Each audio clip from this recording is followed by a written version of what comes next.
Hello दोस्तों, welcome to my YouTube channel Nitish की पाठशाला में आपका बहुत बहुत स्वागत है। आज का हमारा टॉपिक है इंडियन ज्योग्राफी का फर्स्ट लेसन, भारत की भौगोलिक स्थिति। चलिए आज शुरू करते हैं। हम भारत की भौगोलिक स्थिति के बारे में जानते हैं कि भारत की भौगोलिक स्थिति कैसी है। तो हम शुरू करते हैं। पहले हम जानते हैं भारत की सभ्यता। भारत की सभ्यता के बारे में जानेंगे। भारत की, आप अपनी बुक ले लीजिए तब पढ़िए। भारत की सभ्यता तो माना यही जाता है, और वैज्ञानिक के सोच में यह भी निकला है कि भारत की जो सभ्यता है वह सिंधु घाटी सभ्यता से माने जाते हैं। माना जाता है कि भारत की सभ्यता का विकास सिंधु घाटी सभ्यता से हुआ है। सिंधु घाटी सभ्यता से हुआ है।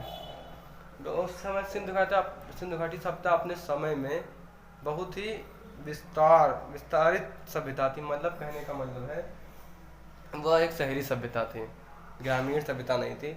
उसका वह अपने व्यापार, अपने नगर नियोजन के लिए जानी जाती है। और माना भी, और भारत की सभ्यता उसी सभ्यता से निकली है, क्योंकि इस आधार पर माना जाता है कि सिंधु घाटी सभ्यता से जो भारतीय लोगों में भगवान पूजे जाते हैं, ईश्वर पूजे जाते हैं, जैसे शिव जी के शिवलिंग, माता देवी प्रतिमाएं, इन आधारों पर ही माना जाता है कि भारतीय सभ्यता जो सिंधु घाटी सभ्यता पर आधारित है या उसी से निकली है। चलिए शुरू करते हैं, भारत के बारे में इसका अध्ययन करते हैं। तो भारत जो है, अब भारत के हम नाम पहले जान लेते हैं। भारत के नाम क्या हैं? भारत के नाम अगर देखें तो भारत के बहुत नाम हैं। जैसे नाम है पहला आर्यावर्त। भारत का नाम है। हिंदुस्तान भारत का नाम है। हिंदुस्तान भारत का नाम है। और इंडिया भारत का नाम है। ऐसे बहुत से भारत के नाम हैं जो ये कहाँ से आए। अब भारत का नाम आर्यावर्त क्यों पड़ा, और हिंदुस्तान क्यों पड़ा, और इंडिया क्यों पड़ा? तो हम जानते हैं भारत का नाम हिंदुस्तान क्यों पड़ा। पहले का हम ये जान लें, भारत का नाम आर्यावर्त क्यों पड़ा।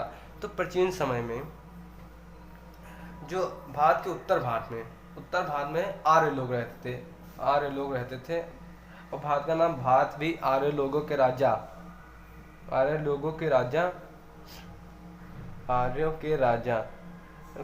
भरत के नाम पर भारत का नाम भारतवर्ष पड़ा, जानते हैं। और आर्य लोग भारत के उत्तरी भाग में रहते थे, इसलिए भारत का नाम आर्यावर्त पड़ा। आर्यों के एक प्रमुख राजा थे जिनका नाम भरत था। भरत, ये भी जाना था, भरत ने शेर के दांत गिन लिए थे, ये भी जाना था, उनके दांत गिने थे। और इसी नाम पर, और उनके प्रसिद्ध राजा भरत के नाम पर ही भारत का नाम भारतवर्ष पड़ा। और आर्यावर्त भी इससे जाने जाते कि आर्य लोग यहाँ रहते थे। अब हिंदुस्तान नाम क्यों पड़ा? तो हम जानते हैं ईरानी लोग जो थे, ईरानी लोगों ने जो एक नदी थी, सिंधु नदी को उन्होंने हिंद नदी कहा। इसी के आधार पर ईरानी ने भारत का हिंदुस्तान कह दिया।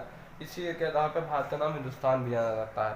अब इंडिया तो बात करते हैं यूनानी लोग।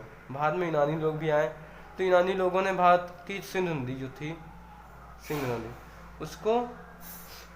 को उन्होंने इंड्स कहा। इंडस नदी कहा। इसी के आधार पर भारत का नाम इंडिया पड़ गया। चलिए हम जान गए कि भारत की सभ्यता, भारत के नाम कहाँ से हैं। तो हम पहले भारत की भौगोलिक स्थिति में जानने से पहले हमको भारत के सभ्यता का पता लगाना चाहिए कि भारत की सभ्यता किससे प्रेरित है, क्या किससे आई है। तो हम जानते हैं कि भारत की सभ्यता जो है सिंधु घाटी सभ्यता से आई है। हम ये भी जानते हैं किस आधार पर हम कहते हैं कि भारत की सभ्यता सिंधु घाटी सभ्यता से आई। तो हम जानते हैं कि सिंधु घाटी सभ्यता में कुछ ऐसे आर्कियोलॉजी एविडेंस पाए गए हैं, जैसे शिवलिंग पाया गया, माता देवी की प्रतिमाएं पाई गई हैं। इन आधारों पर ही वैज्ञानिकों ने कहा कि भारत की सभ्यता जो सिंधु घाटी सभ्यता से निकली हुई है। अब भारत के नाम जानेंगे। भारत के नाम क्या क्या है? हम जानते हैं आर्यावर्त, हिंदुस्तान, इंडिया, बहुत नाम है भारत के। चलिए आप जानते हैं आर्यावर्त भारत का नाम क्यों पड़ा? क्योंकि भारत का जो उत्तरी भाग है वहाँ पर आर्य लोग रहते थे।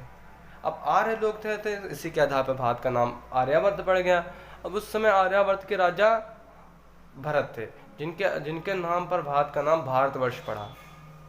अब जानते हैं भारत का नाम हिंदुस्तान कैसे पड़ा, तो जानते हैं ईरानी लोग जब भारत आए और ये पश्चिमी इलाके से आए थे।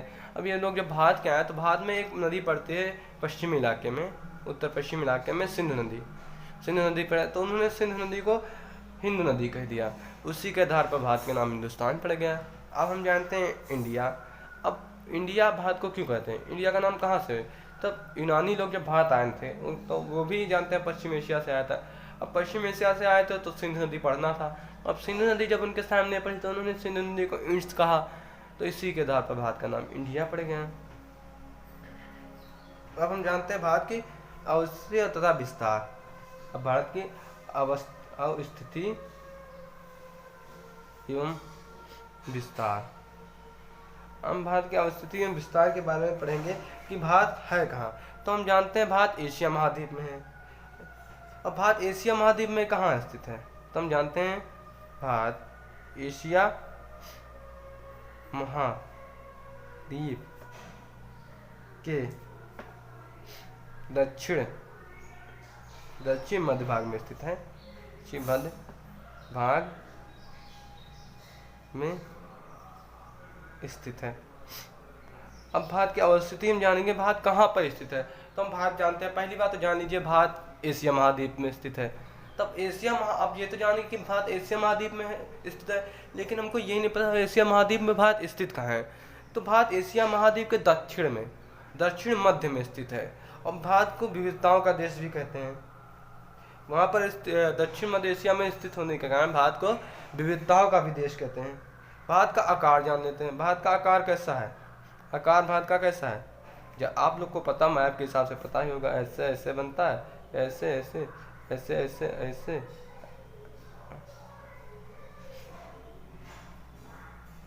ऐसे बनता है भारत का। तो भारत का आकार कहता है, आप देखिए चार कोने हैं, तो भारत का चतुष्कोणीय आकार है, चतुष्कोणीय आकार। अपने आकार एवं यह अवस्थिति के कारण भारत को विविधताओं का भी देश कहते हैं। भारत को विविधताओं का देश इसलिए कहा जाता है कि इसका आकार और उसकी अवस्थिति जिस हिसाब से है, उस हिसाब से भारत को विविधताओं का देश भी कहते हैं। अब भारत के हम जानते हैं, भारत के अगर उत्तर में बात कर लीजिए तो पहाड़ियाँ, हिमालय जैसी पहाड़ियाँ, पर्वत पाए जाते हैं। अगर भारत के हम इधर पश्चिमी इलाके में आएंगे तो यहाँ पर मरुस्थल देखने को मिलता है। अगर हम भारत के दक्षिणी इलाके में जाए तो नदी द्रोणियाँ भी मध्य इलाके जो है वहाँ पर हमको नदी द्रोणियाँ भी मिलती हैं। उत्तर पूर्वी इलाके में जाएंगे तो यहाँ पर थोड़ी थोड़ी पहाड़ियाँ भी दिखाई पड़ती हैं, नदी द्रोणियों के साथ पहाड़ियाँ भी दिखाई पड़ती हैं, वनांचल पहाड़ियाँ। और भारत के दक्षिण में जाएंगे तो यहाँ पर हम देखें दक्षिणी भाग में भारत के वनांचल पहाड़ियाँ, और साथ में भारत में वो भी दिखाई, क्या नाम कहते हैं, पठार भी दिखाई पड़ते हैं, ये भी जानते हैं। चलिए हम बात करते हैं भारत की अवस्थिति तो हम जान गए, भारत का विस्तार जाने। अब भारत की जानते हैं, भारत के मैप को देखते हैं। चलिए रुक जाइए, हम मैप खोलते हैं। क्या बनाना है, मैप बनाएंगे नहीं, आप किताब बुक में ही देख लीजिए, आपके सभी के पास बुक होगी। तो भारत का जो उत्तर पश्चिमी इलाका हम देखते हैं, शुरू करते हैं यहाँ पर। जैसे भारत के उत्तरी भाग, यहाँ पर देखेंगे उत्तरी इलाके में, यहाँ से यहाँ तक, तो यहाँ पर हिमालय है, हिमालय। अगर हम भारत के उत्तर पूर्व में जाएंगे, मतलब इधर जाएंगे, तो यहाँ पर वनांचित पहाड़ियाँ दिखाई पड़ेंगी। यहाँ पर उत्तर पूर्व में, यहाँ पर उत्तर पूर्व में जाएंगे तो यहाँ पर पहाड़ियाँ दिखाएंगे वनांचित, जिसमें वन के साथ पहाड़ियाँ होंगी। अगर हम भारत के उत्तर अब मध्य इलाके में आ जाए, यहाँ पर अगर मध्य इलाके में आएंगे भारत के यहाँ पर, तो यहाँ पर क्या दिखाएंगे, यहाँ पर हमको दिखाएंगे नदी द्रोणियाँ दिखाएंगे, विशाल नदी द्रोणियाँ मिलेंगी, हम जानते। और अगर हम भारत के उत्तर पश्चिमी इलाके इधर चले गए, उत्तर पश्चिमी इलाके यहाँ पर अगर उत्तर पश्चिमी इलाके जाएंगे, जिधर राजस्थान का क्षेत्र, यहाँ पर भारत का मरुस्थल दिखाएगा। अगर हमारे भारत के उत्तर में हिमालय है, उत्तर पश्चिम में यहाँ पर देखें हिंदुकुश, सुलेमान पहाड़ियाँ हैं, उत्तर पूर्व में देखें पूर्वांचल पहाड़ियाँ हैं। अगर दक्षिण में यहाँ पर देखें, दक्षिण में यहाँ पर हिंद महासागर है, ये सब है। भारत यहाँ से सीमांकित है, सीमांकित एक बृहद भौगोलिक इकाई है। यही इन सभी चीज़ों से भारत जो है सीमांकित है। ये उत्तर पश्चिम में से सुलेमान हिंदुकुश पहाड़ियाँ, उत्तर में हिमालय, उत्तर पूर्व में अगर देखें वनांचित पहाड़ियाँ, अगर हम दक्षिण में उत्तर पश्चिम में देखेंगे तो देखा गया यहाँ पर रेतीला मरुस्थल दिखाया गया। भारत के इधर दक्षिण में आएंगे सबसे, तो यहाँ पर देखें हिंद महासागर। इनसे सीमांकित एक बृहद भौगोलिक इकाई है जिसे भारतीय उपमहाद्वीप भी कहते हैं, इंडियन सब कॉन्टिनेंट भी कहा जाता है। चलिए हम जानते हैं भारतीय उपमहाद्वीप। भारतीय उपमहाद्वीप होता है क्या? हम भारतीय उपमहाद्वीप में कुल कितने देश आते हैं? भारतीय उपमहाद्वीप में आते हैं कुल 7 देश। भारत, पाकिस्तान, नेपाल, बांग्लादेश, भूटान, श्रीलंका, मालदीव, ये देश आते हैं। 7 देश आते हैं भारतीय उपमहाद्वीप में। लेकिन भारतीय उपमहाद्वीप जो होता है, भारतीय उपमहाद्वीप देखो, भारतीय उपमहाद्वीप के अगर उत्तर में जाएंगे, उत्तर पश्चिम में जाएंगे तो हम देखेंगे हिंदुकुश सुलेमान पहाड़ियाँ। अगर हम देखें उत्तर में जाएंगे, और अगर भारत उत्तर पश्चिम में हिंदुकुश और सुलेमान पहाड़ियाँ हैं, और उत्तर में भारतीय उपमहाद्वीप के अगर देखें हिमालय पर्वत है, और अगर हम देखें उत्तर पूर्व में चलेंगे तो यहाँ पर पूर्वांचल पहाड़ियाँ भी दिखाई पड़ते हैं। भारत के दक्षिण में हिंद महासागर है जो भारत को सीमांकित करता है। भारत इनसे सीमांकित है, और भारतीय उपमहाद्वीप, भारत सब कॉन्टिनेंट जिसे कहते हैं, इंडियन सब कॉन्टिनेंट। अब भारतीय उपमहाद्वीप में कितने देश आते हैं? बहुत बार पूछा भी आता है भारतीय उपमहाद्वीप में कितने देश आते हैं, उनके नाम बताइए। तो भारतीय उपमहाद्वीप में 7 देश आते हैं। कौन सा? भारत आता है। भारत के पाकिस्तान में है कौन सा? पाकिस्तान। भारत के पड़ोसी देश नेपाल भी, भारत का पड़ोसी देश बांग्लादेश, ये सब आते हैं।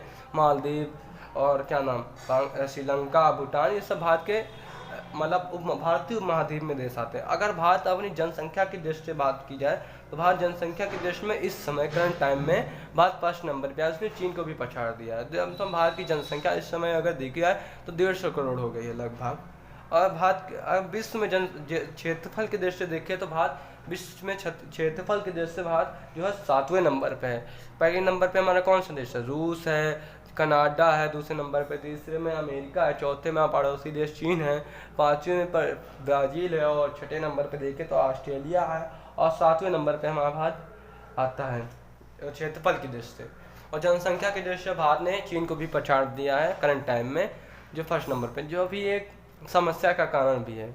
इसके निपटने के लिए सरकार कदम भी उठा रही है, जैसे बहुत सी योजनाएं, जैसे हम दो हमारे दो, ये सब योजनाएं आ रही हैं जो भारत के मतलब इससे जनसंख्या बढ़ने से थोड़ा प्रॉब्लम हुई है कि जैसे बेरोजगारी बढ़ रही है, सब चले